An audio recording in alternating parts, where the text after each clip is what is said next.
Boa noite. Coisa maravilhosa a gente estar aqui novamente, né? Entre amigos, amigos valorosos, amigos que nos inspiram a continuar no ideal espírita, mas acima de tudo, ter essa percepção de, enquanto espírita, a responsabilidade que nós temos de cativar amizades, de cativar sonhos, de exemplificar para poder colher num processo de educação. Portanto, isso faz com que todos nós estejamos conectados por essa grande proposta que é uma transformação interior, para que essa transformação se manifeste em toda a sociedade e com isso a gente tenha uma sociedade mais coerente, mais, vamos dizer assim, de princípios mais bem formados, e com isso a gente tem um planeta que possa representar verdadeiramente os anseios de todos nós e a busca incessante nossa do aprimoramento e da educação. Tá certo? Bem, o tema é excelente, não é? Porque a gente pensa que, para que a gente saiba da responsabilidade que a gente tem na casa espírita, é preciso saber por que se criou a casa espírita. E quando se criou, como era o clamor da sociedade para aquele momento. E o que é que nós temos agora de clamor? Bem, se for pegar a primeira casa espírita, ou em tese, a primeira casa espírita era a Sociedade de Estudos Espírita Parisiense. Porque foi a primeira, o primeiro local aonde houve os primeiros experimentos e a consolidação de uma doutrina espírita. A sociedade da época de 1857, como era? Como eram os seus valores? Quais eram os seus desafios? Ela pulsava em quê? Primeiro, nós tínhamos uma sociedade em 1857, aonde totalmente diferente nas nossas em termos de comunicação. A comunicação da época era ainda do boca a boca, da escrita. Portanto, se tinha cartas, se tinha livros, se tinha, vamos dizer, textos escritos mandados. Meio tecnológico, quase zero. É tanto que a gente andava naquela época de carruagem.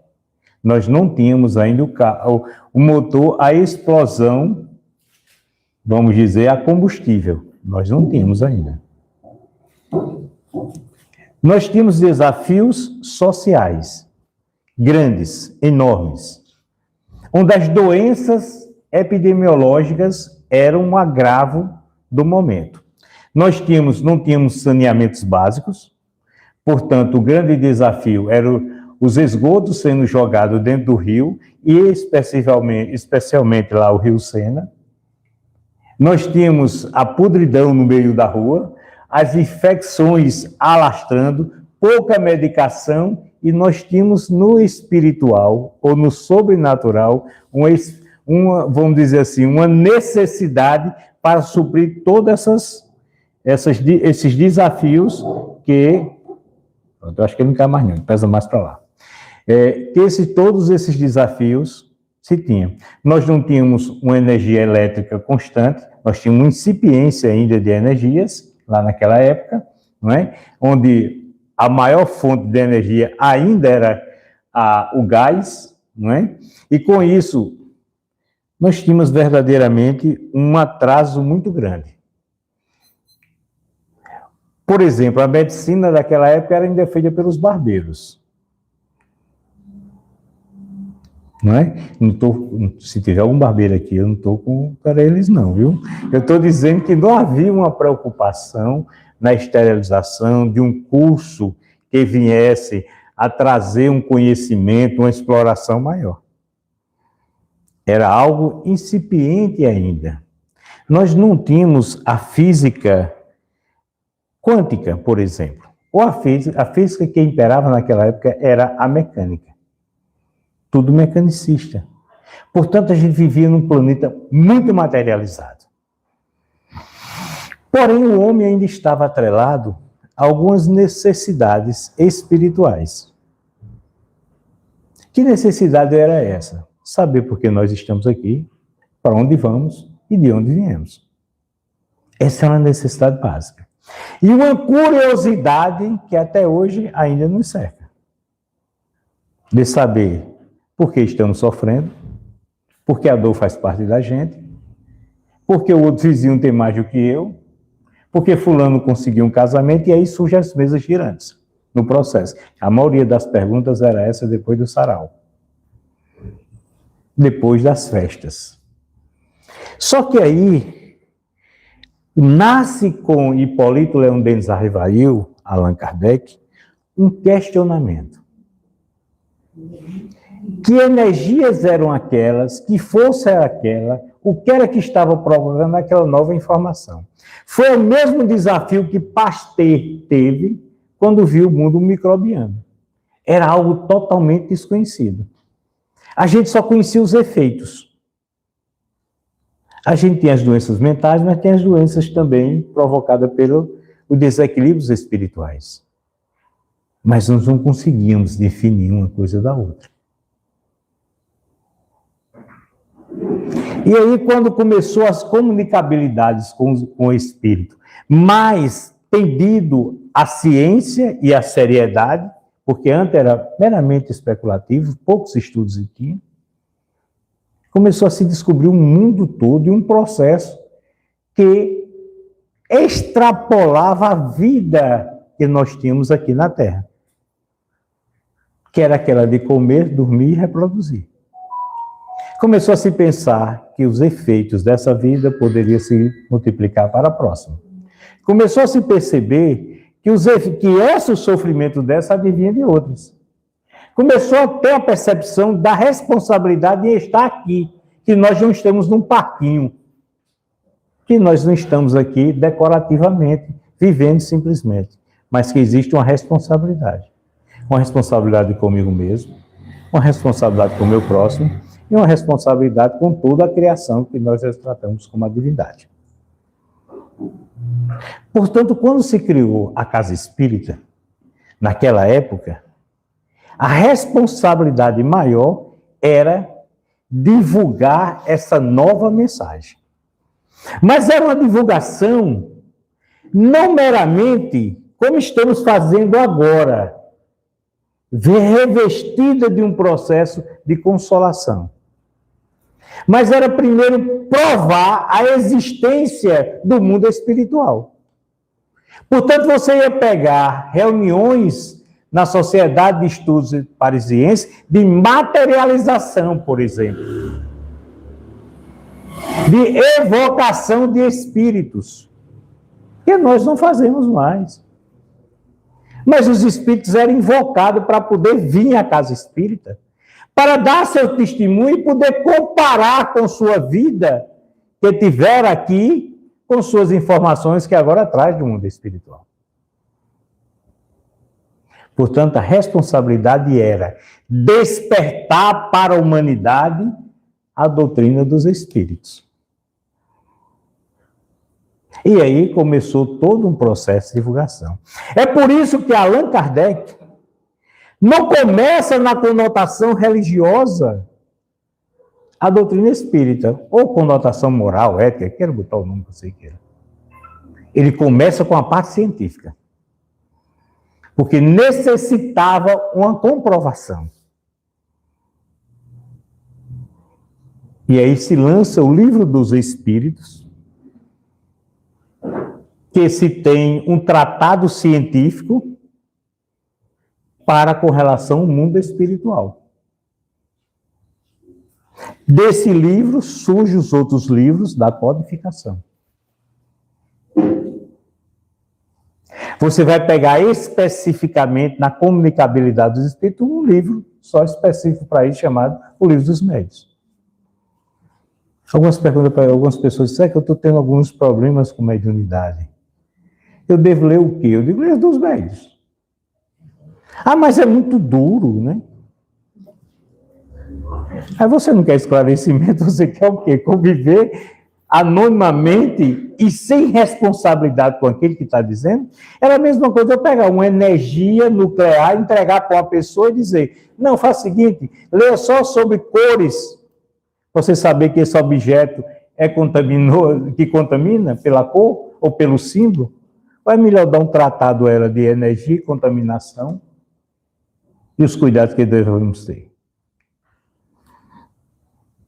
Qual livro que a gente deve ler se a gente tem mediunidade ostensiva? Livro dos Médiuns. Mas é que eu gosto de um romance. Não tem problema. Se você quer adocicar, adocica. Não é aquela música do forró não, viu? Mas adocica. Mas se você quer aprender, você vai para o livro dos Médiuns.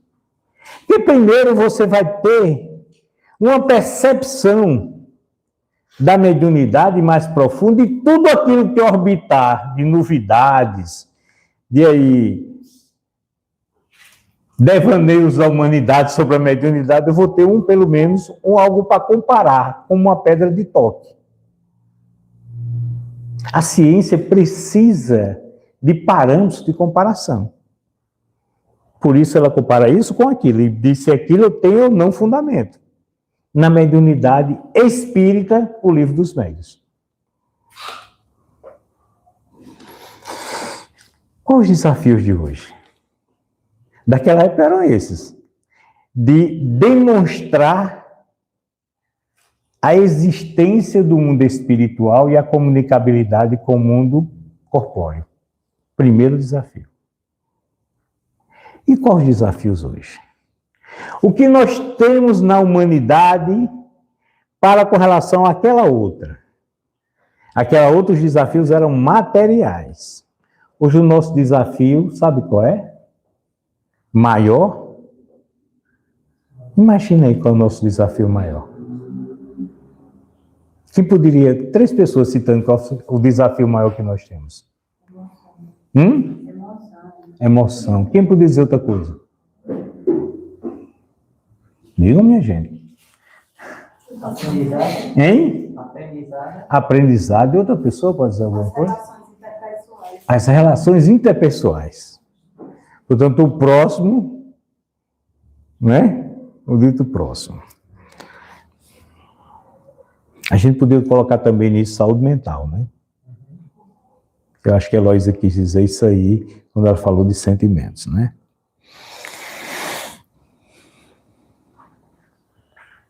Nós vivemos num mundo profundamente em aparências, infelizmente. Nós descaracterizamos o maior objetivo de estar aqui. O maior objetivo que a gente está aqui é de aprendizado. Nós reencarnamos para aprender, pagar débito, karma, como o pessoal chama, tão carregado. Isso tudo é decorrência de erro anterior. Não foi o objetivo principal. O objetivo principal é evolução. E evolução só se tem com educação. Porém, nós nos distanciamos desse princípio de educação. Porque educar dói. É difícil. É desconfortável. Você sair daquele costume que você tem e aprender coisas novas. E dar responsabilidades novas. Muito melhor a gente ter o prontinho ali. Eu tive um desafio essa semana passada e permito eu narrar para vocês, é um caso pessoal, mas permito. Eu fui um médico com minha companheira, com minha esposa, e eu saí de lá com raiva. Porque nem teve um comprimido para ela tomar, nem teve um diagnóstico preciso. E eu disse, meu Deus do céu, eu estou acostumado a sair do médico, mas disse, você tem isso, tome isso que vai curar. Ou não tem jeito. Não é assim? Mas quando o médico disse, olha, eu preciso mais de 6 meses aqui para eu ver como é que essas imagens vão se manifestar. E eu vou tomar o quê? Nada. Mas como é que eu não vou tomar nada? Porque eu não estou vendo nada aqui, como é que eu vou passar? Eu só estou vendo um efeito de uma coisa que pode nem estar agregada a isso aí. E é o melhor especialista que nós temos na Paraíba. Meu Jesus do céu. Mas por quê? Nós estamos acostumados à pílula salvadora. Estamos acostumados ao milagre, à exceção para a gente. Tem uma música que diz assim: faça um milagre em mim. Essa música foi divulgada, muito, né? Todo mundo cantou, o pessoal se emociona, levanta os braços, chora. Não tenho nada contra essa música, pelo amor de Deus, muito bonita. Mas não é uma pretensão muito grande, não. Será que a nossa dor é a maior dor que existe no mundo?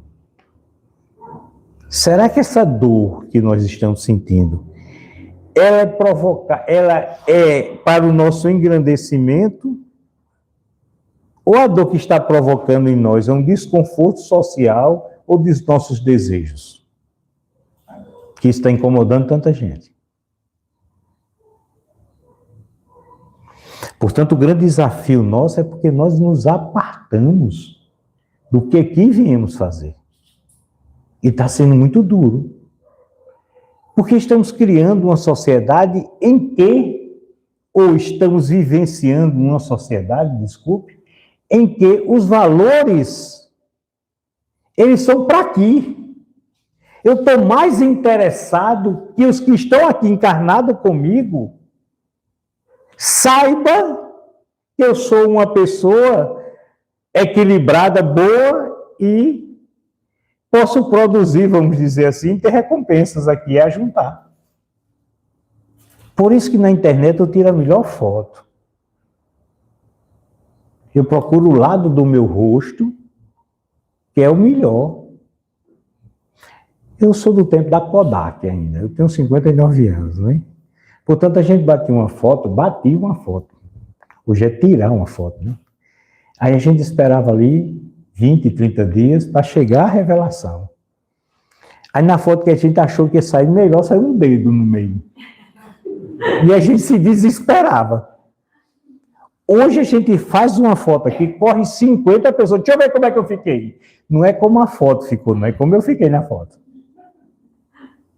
Não, eu fiquei com o olho fechado. No meu tempo era um dedo. Hoje é o olho fechado. Portanto, a aparência nossa hoje é melhor do que meu estado mental.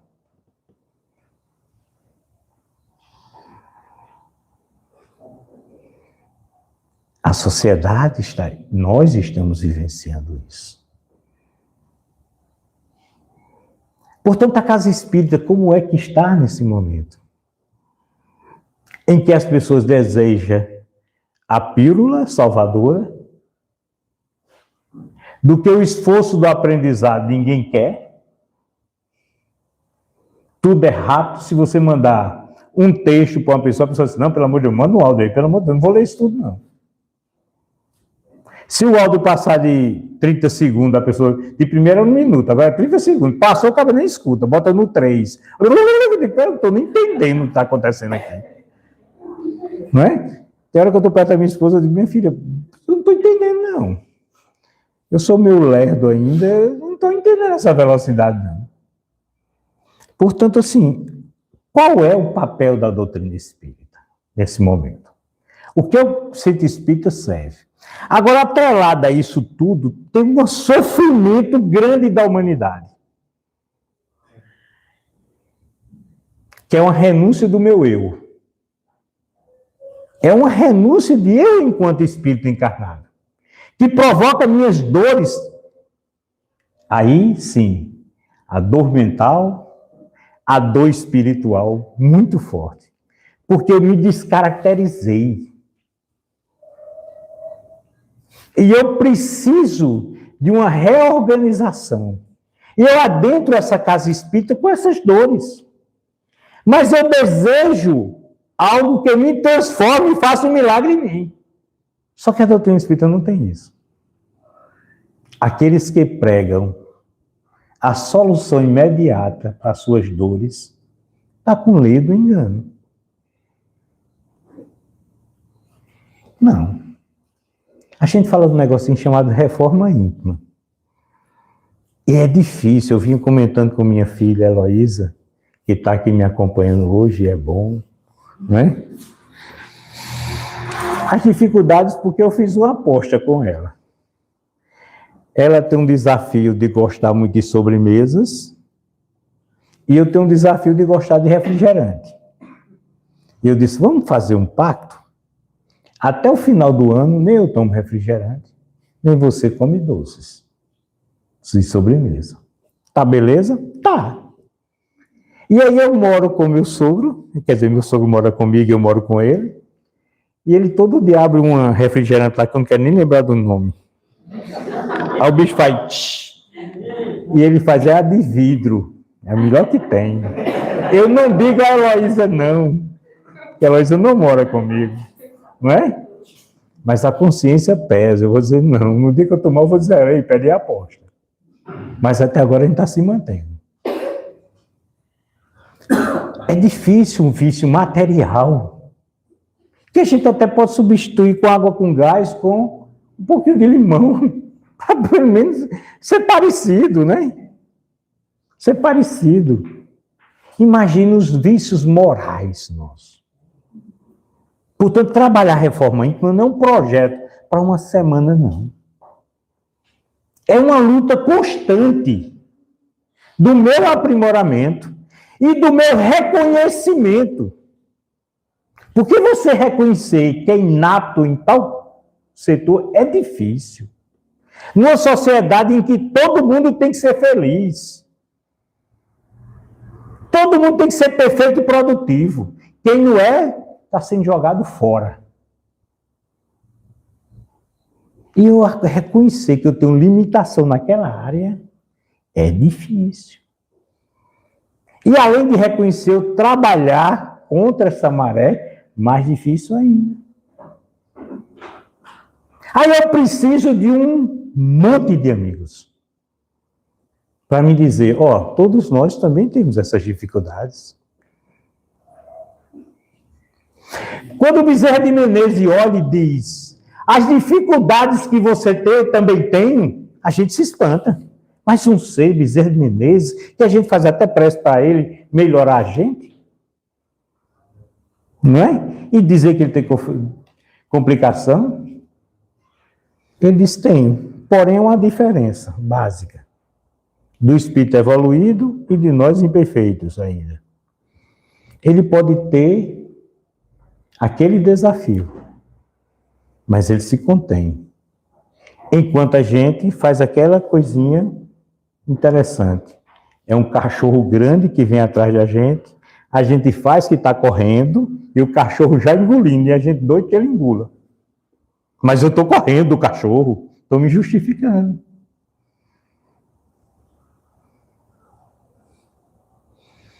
Não é? Portanto, a casa espírita ajuda a gente nesse aspecto. Primeiro, de ter uma comunidade que reconhece que somos espíritos encarnados e que estamos aqui para evoluir. E o processo de evolução passa pela educação. Educação de sentimentos, educação de vista, todo tipo de educação. Primeiro ponto. Segundo ponto interessante. A casa espírita é consoladora. E desde lá é consoladora, mas agora com uma eficiência maior. Porque agora a gente tem mais conhecimento do mundo espiritual pelas obras subsidiárias para poder informar melhor.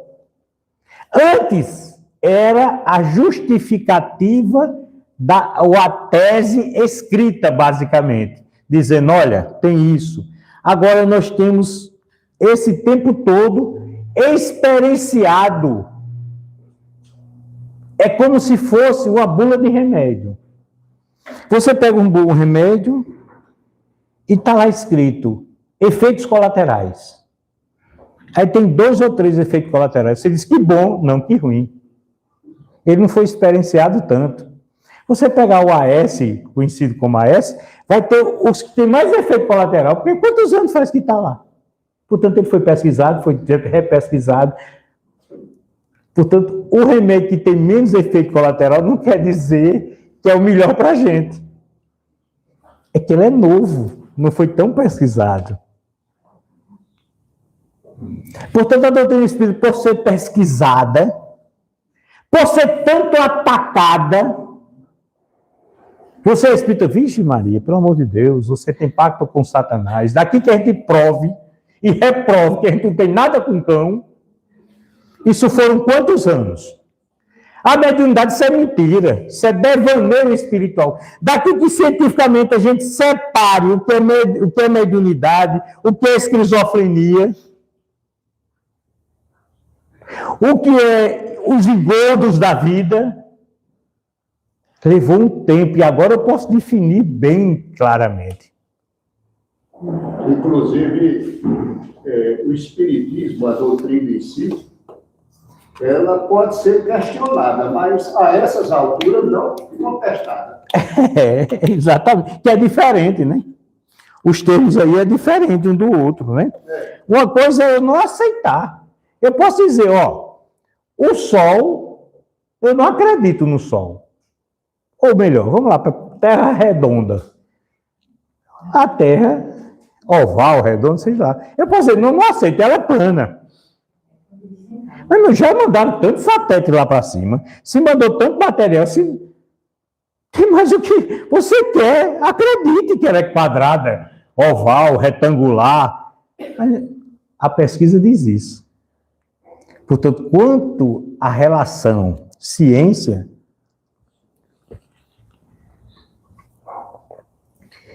eu posso não acreditar, mas que ele existe. Não é? Ela existe. Eu posso não acreditar no mundo microbiano que eu não estou vendo. Ah, isso é mentira. Mas a gente está vendo as doenças acontecerem. Ele existe. Exatamente. Não depende do meu crer. Portanto, a casa espírita não está mais naquela de provar. Ah, me prova que é mediunidade. Não, filho. Tem pesquisa aí. Vá atrás de estudar. A pessoa diz, se você me provar, eu acredito agora na doutrina espírita. Eu digo, meu filho, eu não estou hoje nesse negócio, não. A gente está lendo constantemente, aprendendo constantemente para se alimentar. Aí você quer que em uma hora eu prove a você, diga a você, e quer dizer que eu sou tão burro assim que eu tenho que errar 58 anos da minha vida, 59 anos da minha vida para aprender, e você só em um minuto vai aprender? Se esforce, meu filho. Ah, mas eu tenho dúvida nisso, eu penso, pronto, pega o livro lá, leia, venha para o estudo sistematizado da casa espírita, venha para os estudos do livro dos espíritos, do livro dos médicos, aí você vai aprender. Agora você quer que eu ensine, eu tenho essa dúvida, eu tenho essa outra, calma, venha aprender. Era a mesma coisa eu chegar na universidade no primeiro período e olhar assim e falar, eu quero sair daqui um engenheiro. No primeiro dia, não vai. Se leva 5 anos, mas em tese 5 anos, ou 10 períodos. Aí você, no primeiro período, quer saber de tudo? Não é assim. Portanto, o desafio da casa espírita é pegar essa massa toda que está aí fora. Eu já estou contando que vocês estão bem, viu? E eu também. Eu também. Mas pegar essa massa toda que está aí fora, que não tem um significado para a vida, e possa acolhê-los com informação e com muito amor. Poder informar que estamos aqui no processo de evolução, que a gente teve vidas anteriores, que a gente terá vidas futuras, o nível espiritual em que estamos, porque nós adoecemos, porque estamos com a dor, porque a dor convive ainda conosco. Ensinar e, vamos dizer, redimensionar os valores que nós tínhamos colocado na nossa cabeça, como, por exemplo, o castigo. Essa semana choveu muito, esses 15 dias choveu muito na minha cidade. Muito mesmo, graças a Deus. Até eu disse graças a Deus, porque se eu não disser isso lá, o povo me mata.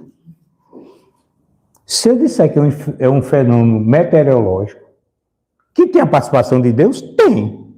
Porque ele que criou as leis que regem esse processo. Mas isso não tem nada a ver com o que o povo está pecando ou não. Senão a humanidade está muito pecador, por isso que não está chovendo. Aí eu fiz essa pergunta. E mudou alguma coisa da semana passada para essa? Ou o povo continua do mesmo jeito? Com os mesmos vícios, com os mesmos pecados? E por que Deus mandou a chuva? Se tu continua tudo do mesmo jeito. Assim o que estava sendo motivo de não mandar a chuva não mudou. Assim o motivo era outro. Não é? Portanto, a casa espírita ela tem que estar preparada, porque também tem uma questão interessante. Do jeito que nós adquirimos musculatura no conhecimento e nas respostas, o mundo materialista também. E vão vir perguntar a gente. Questionar a gente.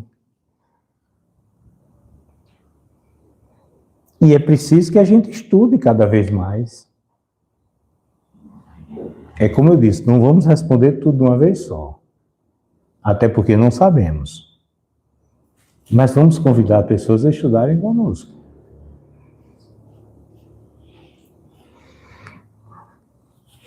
Eu fiz parte uma vez de um MIEP. Pedro Paulo também estava lá. Que disseram que o médium, em outras palavras, na casa espírita estava descartado. Você está lembrado, Pedro Paulo? Há uns 30 anos, mais ou menos. Só se prepare que a transcomunicação virá, vai ser um televisor. Quando eu entrei aqui, eu digo, pronto, chegou a transcomunicação. E as pessoas vão chegar, sentar aqui de lá, dizer seus problemas. Aí os espíritos vão dar comunicação. Não está errada a transcomunicação, não. Não é isso que eu quero dizer, não. É um estudo valioso e deve ser. Quiçá futuramente, como a gente pega um celular aqui e fala com a pessoa que está em outra cidade, eu posso falar com meus entes queridos, está no mundo espiritual, pensou em falar com meu avô, ô Zusa, como é que está aí? Ô meu filho, está tudo bem, viu? Não se preocupe não que a próxima vez você está chegando. Né? Seria excelente, né? Saber que ele está bem, viu? Não é que eu estou chegando.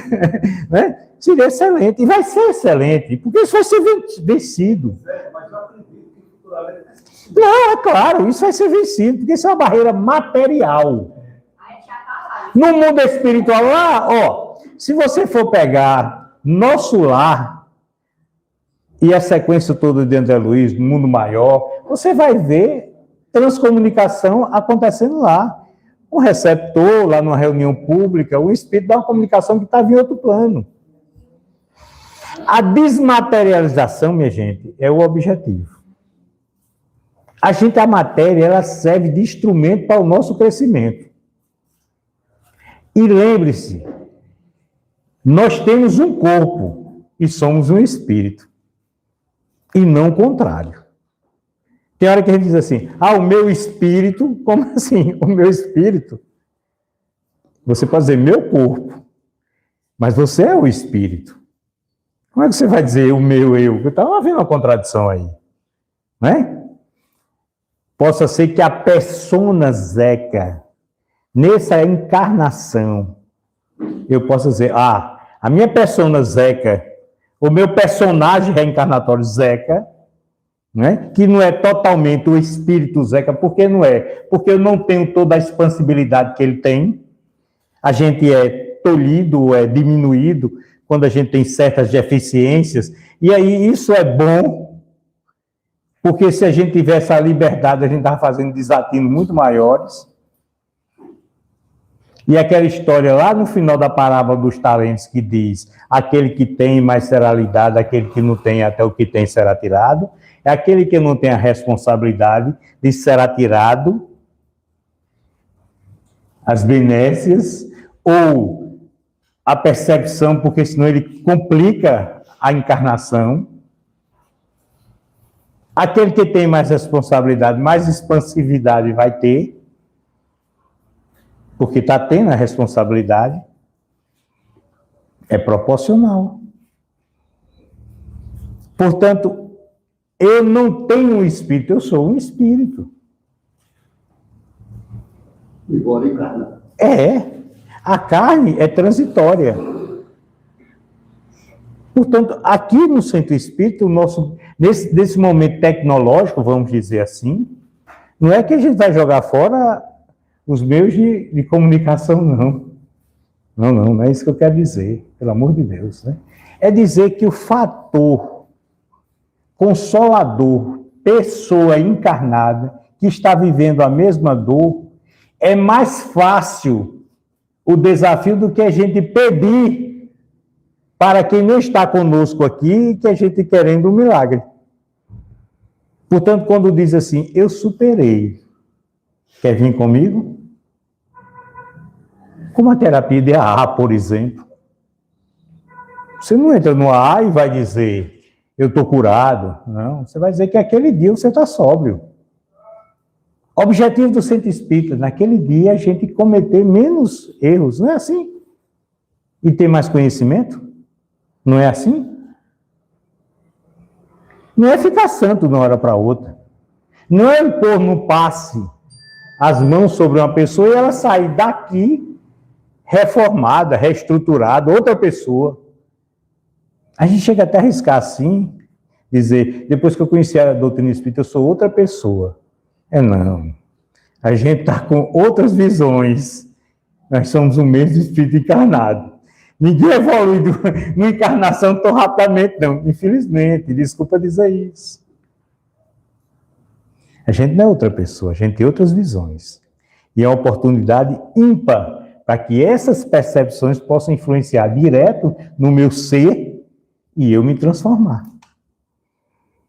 Eu garanto que nunca mais a gente vai esquecer sobre a reencarnação. Eu posso até dizer às pessoas que eu não mais acredito, mas ela teve aquela informação.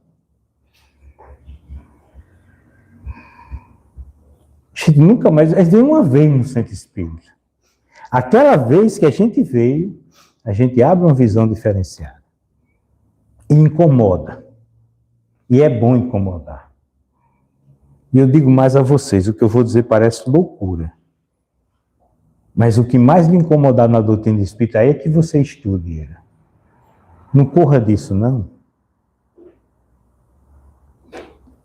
A hora já se foi, eu tenho só pedir mais 5 minutos. Me dê mais 5 minutos só para eu finalizar. Essa semana que está terminando, eu estava em João Pessoa, fazendo os exames com minha esposa, e ela é católica, ela não é espírita. E ela disse, vamos numa missa que é específica lá, uma missa da luz. Eu digo, vamos. Você é espírita, eu digo, não vai tirar a identidade de espírita, rasgar não, porque eu fui numa missa, não. Eu já fui até padre na vida anterior, porque eu não posso ir numa missa dessa, né? E fui para a missa com ela. E na missa, eu nunca fui católico, eu não consigo, nessa encarnação, eu não consigo fazer a ritualística da Igreja Católica direitinho, na hora de sentar, levantar, dizer algumas coisas. Eu não sei aquela ritualística, né? E ela sabe, porque sempre foi católica, que fala lá. O que eu pude perceber, né? As pessoas buscavam, nas músicas e no gesto, algo que transformasse a sua vida. Do mesmo jeito nós aqui. Porém, das mesmas pessoas que vão procurar o Centro Espírita, esse é o nosso grande desafio, é dizer que a doutrina espírita não é baseada nesses processos de crendice e de milagre. Aí isso é duro para a gente, porque a gente quer o docinho da pílula salvadora. Eu quero sair dali daquela missa ou do Centro Espírita aqui, achando que tudo está resolvido e que eu sou outra pessoa. E isso, infelizmente, não vai acontecer. Eu vou ter a visão, eu vou ter a ajuda espiritual, mas eu tenho que me esforçar. Portanto, o grande desafio da casa espírita é a gente ser espírita. É o grande desafio. Não é pureza doutrinária, não é por aí, não. É muito.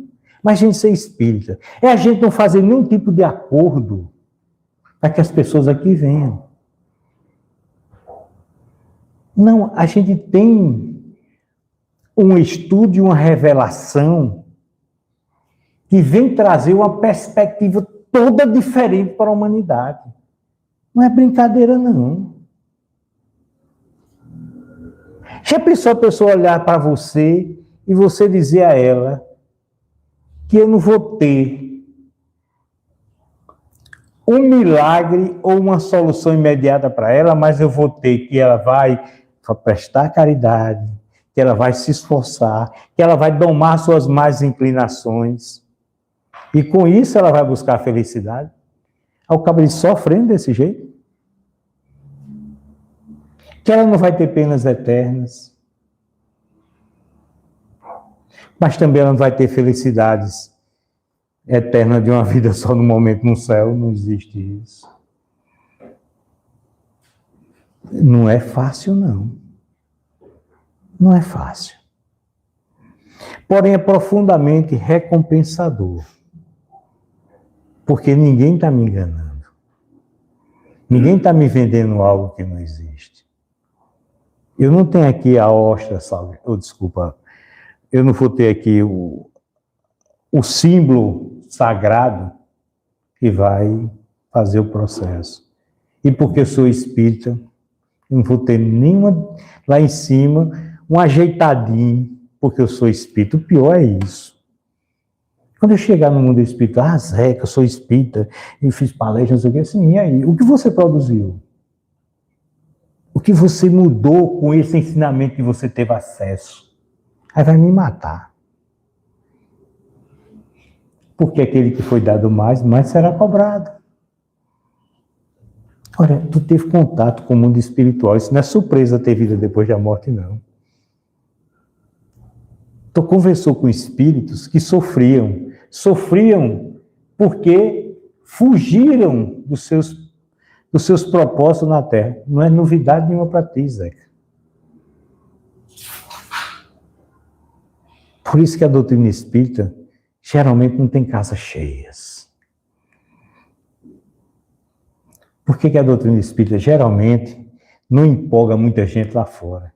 Eu tenho amigo que diz, Zeca, é muito seco o negócio. Quando poderia ser mais docinho. Mas como é que lidar com ciência, com alegorias? Como é que eu boto enfeite em alegorias? Eu posso ser consoladora, empolgar a pessoa, dizer que ela vai conseguir, porque outros conseguiram. O mundo espiritual está cheio de exemplos, através das leituras que a gente pode ter, das comunicações dos espíritos. Mas eu não posso dizer ela que vai ser fácil. Era como minha mãe dizia, meu filho estudando, meu filho é tão fácil que é 2 mais 2, 4, eu dizia, meu Deus do céu. Porque naquele momento era difícil. Depois hoje é tão fácil, é automático. Um dia a gente vai produzir amor, automaticamente. E a gente vai achar fácil desprender-se para o próximo. Hoje a gente acha difícil. Mas um dia a gente vai ser tão fácil isso, que vai passar o dia a dia. Quando a gente faz qualquer ato de caridade, isso dá assim uma empolgação na gente. Chega, eu me arrepiei todinho, porque deu um passo na pessoa ali, ela saiu bem melhor, sorrindo. Olha, fui portador de uma comunicação para uma pessoa, que a pessoa saiu feliz porque o ente querido dela pôde se comunicar e saber que ele não morreu. Olha que caridade, olha que coisa boa, a gente fica todo arrepiado. Porque a gente não é acostumado a fazer caridade. Se a gente fosse, a gente fica assim, empolgado porque está respirando. Eita, mas eu estou empolgado porque eu estou respirando, né? A gente fica assim, empolgado. Mas quando a gente tem uma doença pulmonar complicada, aí na primeira semana que passa a doença, a gente, mas eu estou bem, eu estou respirando bem, né? Porque faltou. Não é? Portanto, o que é que acontece? A gente não é acostumado continuamente. No momento que a gente se acostumar, a gente nem vai se aperceber que está fazendo aquilo. É por isso que os grandes espíritos, que aqui reencarnaram ou encarnaram, não se contaminava com os elogios da gente. Quando chegava para Chico e dizer, Chico, você é o Papa do Espiritismo, eu disse, não, meu irmão, eu sou burrinho, carrega isso na cabeça. Porque ele fazia isso na prática, do dia a dia, sem querer aparecer. Chega para a Madre Teresa de Calcutá, do mesmo jeito. Chegar para a Irmã Dulce, chegar para um Gandhi da vida. Porque esse pessoal produz amor constantemente. Chegar para um Bezerra de Menezes, irmão Sheila. Um dia a gente vai ser assim também. E a gente vai estar lá se encontrando. E vai lembrar, Zeca, lembra daqueles 31 anos da Sociedade de Estudos Espíritas Esperancenses? Naquela noite, né? Que a gente disse que não ia nem notar quando fazia caridade. Realmente, né? Como a gente cresceu. A felicidade da doutrina espírita é saber que todos nós estamos salvos. Só basta o tempo. A gente é quem vai dizer. Quanta gente quer sofrer ainda? A gente vai falar quanto ainda eu suporto o sofrimento. Porque educar, crescer, exige renúncia. Quanto tempo ainda eu ainda vou me agarrar em certas coisas para que eu não cresça? Como é difícil de se desprender. Vai chegar o momento do desencarne que aí não tem como. E essa festa todinha acaba quando o defunto entra no mundo espiritual. Ele não tem mais nada em mandar aqui. A gente sabe se a gente quer acordar com essa dor lá ou se a gente começa a trabalhar aqui. A gente que escolhe. Olha, muita felicidade estar aqui de volta. Um beijo no coração de todos vocês. Dizer que a gente, cada vez que sai daqui, a gente se renova mais e reestrutura os nossos desafios, as nossas responsabilidades. Toda vez que daqui nós saímos, a gente diz, não, eu não sou outro Zeca, mas eu não posso ser o mesmo Zeca depois que eu saio daqui. É aquele mesmo encontro do caminho de Damasco com Paulo, ou então com Saulo. Jesus não prometeu salvação a Saulo, não. Foi dor, muita dor, viu? Mas hoje é um espírito muito nobre. Se reestruturou. A gente, quando sai daqui, todos nós vamos chegar em casa e vamos dizer, realmente. Só eu sei, encarnado, desencarnado tem muita gente que sabe, quem eu sou. Onde estão meus desafios? Anotemos no papel. E diz, eu vou começar a trabalhar cada um devagarinho. Porque eu tenho a casa espírita aberta para me servir. Esse é o grande objetivo de todos nós aqui, dessa casa está aberta. Acolher a todos que o procuram. Seja pela dor, seja pela curiosidade, seja simplesmente pelo amor. Ela vai estar sempre aberta, se assim Deus permitir, para acolher todos nós. Muito obrigado.